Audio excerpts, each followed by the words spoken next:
waxaan saaxiibayaal ku soo dhawaada warka habeenimo ee warbaahinta dhashay qodobada warka caawaad ku daawan doontaan waxaa ka mid noqon doona golaha wasiirada xukuumadda federaalka Soomaaliya oo maanta ansixiyay magacaabista agaasimaha guud ee hay'adda socdaalka iyo jinsiyadaha Soomaaliya kulan albaabadu u xirnaayeen oo ka dhacay filla Soomaaliya caawa iyo xogo hor leh oo ka soo baxay oo markaasi sheegay in ay tahay halista hakan fidaan wasiirka arrimaha dibadda Turkiga ayaa si cad ugu digay khatarta ku soo ifbaxday gobolka bariga dhexe iyo saameynta ay ku yeelan karto qodobadaas iyo kuwa kale aan ku qaada dhigi doono caawa warkeena hadduu ay buweyn ogolaado aan ku bilaabayse golaha wasiirada xukuumadda federaalka Soomaaliya ayaa maanta oo ku beegan 13 Abriil ansixiyay magacaabista agaasimaha guud ee hay'adda socdaalka iyo jinsiyadaha Soomaaliya iyadoo xilkaasi loo dhiibay Xuseen Qaasim Yuusuf magacaabista cusub ayaa timid xilli isbedel lagu sameeyay hoggaanka hay'adda kadib markii bishii December 2024 xilkan loo magacaabay Mustafa Dhuxulow balse maanta si rasmi ah looga wareejiyay shaqada isbedelkan degdega ah ayaa dabcan hoggaanka hay'adda socdaalka iyo jinsiyadaha ayaa imanaya xilli dawladdu dadaal ku bixinayso dib u habeyn iyo kor u qaadista hufnaanta hay'adaha muhiimka ee dalka hay-addan ayaa lafdhabar u arrimaha socdaalka baasaboorada iyo sugidda amniga xuduudaha taas oo ka dhigaysa meel xasaasi ah oo u baahan hoggaan wax ku ool ah sidoo kale tallaabadan ayaa loo arkaa mid qayb ka noqonaysa qorshaha ballaaran ee lagu dardargelinayo adeegyada dowladda isla markaasna lagu xoojinayo kalsoonida shacabka iyo tan caasimadda ee ku aadan maamulka socdaalka Soomaaliya inkastoo aan si rasmi ah loo shaacin sababta xilka looga qaaday Mustafa Dhuxulow haddana falanqeeyaashu waxa ay tilmaamayaan in isbedelada noocan inta badan ay la xiriiraan qiimeyn waxqabad iyo dabcan foojignaan siyaasadeed ama baahida loo qabo hoggaan cusub oo wax ka bedela habka shaqadu u socoto ugu dambeyn magacaabistan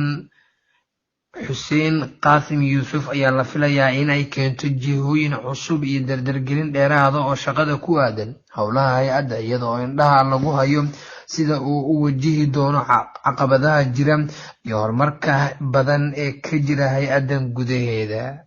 kulan albaabadu u xirnaayeen ayaa caawa ka dhacay filla Soomaaliya oo si qoto dheer dabcan loogu gorfeeyay arrimo la xiriira musharaxa madaxweyne ee dowlad goboleedka Koonfur Galbeed Soomaaliya kaas oo ay doonayaan inuu matalo xisbiga talada dalka haya kulankaas oo dabcan ka qayb galeen mas'uuliyiin sare oo isugu jiray amaba qayb ka ahaa kuwa u sharaxan Koonfur Galbeed iyo siyaasiyiin xisbiga ka tirsan ayaa aad looga dooday iyadoo ugu dambeyn la isku raacay in la fasaxo musharaxnimada Xuseen Sheekh Maxamuud si uu uga mid noqdo tartamayaasha dhinaca kale Sheekh Aadan Madoobe ayaa la sheegay in uu wajahayo diidmo ka timid qaar ka mid ah beelaha dega Koonfur Galbeed taasoo hoos u dhigaysa suurtagalnimada musharaxnimadiisa sidoo kale waxaa la tilmaamayaa inaanay macquul ahayn xilligan kala guurka ah in uu baneeyo xilka gudoomiyaha golaha shacabka ee uu hayo walow ay wararka qaar sheegayaan in loo diyaarinayo wasiirka wasaaradda dekedaha federaalka Soomaaliya sidoo kale xasan eelay wasiirka wasaaradda xanaanada xoolaha ayaa lagu amray inuusan is-sharaxin xilka madaxtinimada Koonfur Galbeed Soomaaliya isla markaasna si degdeg ah ugu soo laabta Muqdisho dhanka kale jaamac ayaa la sheegay in lagu qanciyay kursiga xildhibaan ee golaha shacabka kaas oo u dhowaan laga wareejiyo qof ay qaraabo yihiin oo muddo 4 sano ah ku fadhiyay kursigan sidoo kale Mukhtaar Roobo ayaa loo sheegay in waqtigan aysan munaasab ahayn inuu isa soo taago xilka madaxtinimada maadaama duruufaha jira aysan u muuqan kuwo sahli kara guul uu isagu la soo laabto marka loo eego saadaasha gudaha ee kulanka fursadaha musharaxnimadiisa ayaa lagu qiimeeyay sida soo socota oo mid kasta oo ka mid ah si gaar ah loogu qiimeeyay natiijada u kala iman kara gudaha Xuseen Sheekh Maxamuud ayaa 98% lagu qiimeeyay inuu yahay musharaxa kaliya ee dowladda federaalkuna wadan karto Koonfur Galbeedna laga doonayo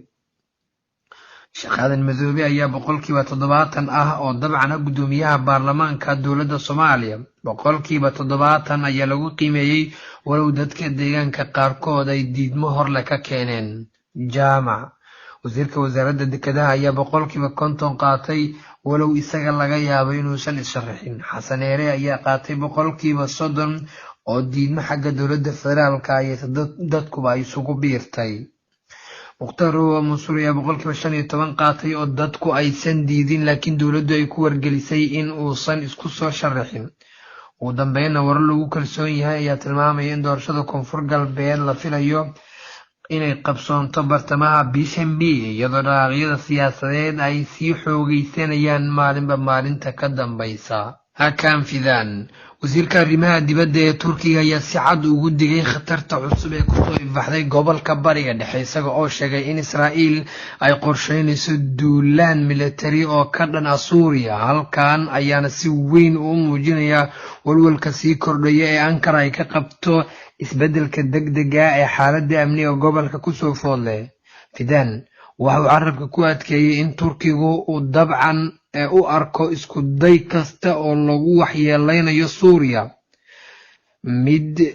si toos ah u taabanaya amniga qaranka Turkiga maadaama labada dal ay wadaagaan xuduud dheer oo xasaasi ah isla markaasna Suuriya ay muddo dheer martigelinaysay xaalado colaadeed oo saameeyay gudaha Turkiga sida qaxootiga iyo dhaqaaqyo hubaysan. sidoo kale waxa uu sheegay in Turkigu uu diyaar u yahay dhammaan suurtagalnimada ka dhalan karta xaaladda Suuriya taasoo muujinaysa in Ankara ay kor u qaado feejignaanteeda militari iyo mid siyaasadeed. tani waxay imanaysaa xilli horey Israa'iil loogu eedeeyay inay door ka ciyaartay sii horinta xiisadda bariga dhexe gaar ahaan weeraradii ay ka fulinaysay gudaha Suuriya iyo dalal kale oo gudaha ah. dhanka kale falanqeeyaal badan ayaa tilmaamaya in haddii ay dhacdo duulaan toos ah Israa'iil qaado Suuriya inay suurtagal tahay in xaaladdu isu beddesho iska horimaad ballaaran oo ay ku lug leh quwadaha gobolka iyo kuwa caalamkuba. arrintan ayaana sare u qaaday khatarta dagaal ee ballaaran ee ka qaraxday bariga dhexe iyada oo dabcan ay jirto duruufo hore oo horey u sii xumeeyay xasiloonida gobolka. inkastoo aan weli si rasmi ah loo xaqiijin qorshaha duulaan ee cad, hadalkan kasoo yeeray Hakan Fidan waxa uu qayb ka yahay digniino soo tarayay oo muujinaya in xaaladda Suuriya ay mar kale u muuqato meel qarax ku dhow. tani waxay sare u qaadaysaa baahida loo qabo xal diblomaasiyadeed oo degdeg ah si looga hortago xiisadda ka jirta isu beddelidda dagaal kale oo halis ah oo gobolka saameyn ku yeesha. ugu dambeyn hadalladan waxay iftiiminayaan xaqiiqda in bariga dhexe uu weli yahay meel si joogto ah ay uga jiraan loolan siyaasadeed iyo mid militari halkaas oo tilaabo kasta oo cusub ay keeni karto cawaaqib xumo aan la saadaalin karin haddii aan sidan wax laga bedelin. guud ahaan wararka saaxiibada warka habeenimo ee caawa warbaahinta Dhisheega.